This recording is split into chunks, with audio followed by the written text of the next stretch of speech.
elucidated a very important set of legal and jurisprudential principles. They said that the right to marriage is located in Article 21 and in various aspects of, there's no fundamental right to marriage, but aspects of the right to marriage are located in various parts of the Constitution, including Article 21, for example, which is the right to dignity. They also said, 3 judges said today, that if in a trans couple one identifies as male and one identifies as female, then that marriage is recognized by law. There is no bar to that marriage. There was a judgment called Arun Kumar from the Madras High Court that laid down this principle.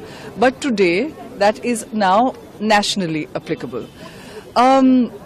The third thing is that there were very detailed observations given by the Chief Justice with regard to protections to be given to queer couples.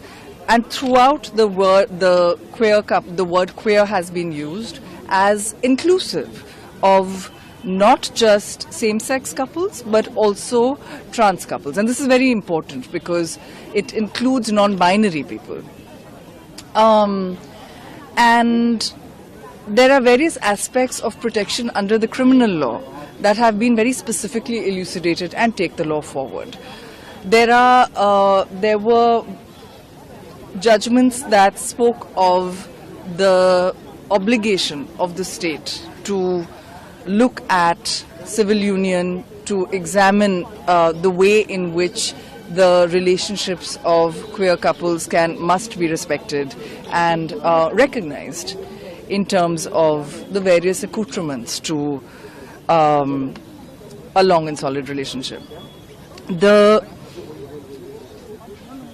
Chief Justice and Justice Kaul also spoke of the right of queer couples to adopt.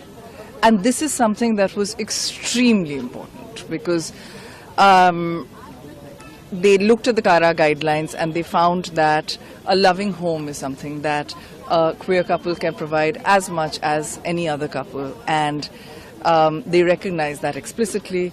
Unfortunately, Justice Bhatt did not agree with that and felt that this is something that should be examined more closely. There was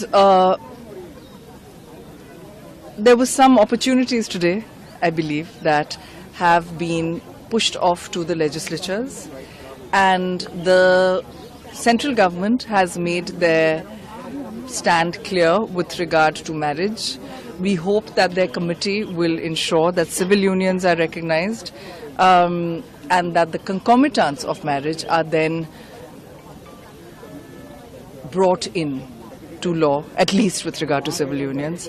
But I will also say that the Congress and other governments in power in the states have many opportunities to bring into law the recognition of rights and the recognition, for example, of a partner's right to make medical decisions, because they can legislate on health, they can look at employment non-discrimination, they can look at, there's a lot that can be done.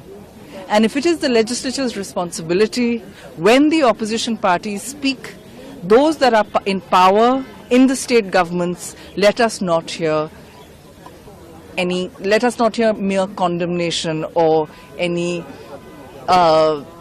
detraction from anyone else's position. Let us see affirmative work to protect the rights of all citizens. If they say that they stand with all citizens, let them put their money where their mouth is, and let them put their democratic mandate where their mouth is, and protect the rights of all citizens in legislation, in office orders, in notifications, everywhere that queer rights deserve to be protected. If there's anything that we heard today that was unanimous, it was that queer citizens have rights, that marriage is not something that they are going to give us today, but that the rights of queer citizens must be protected, and the state governments can protect them today.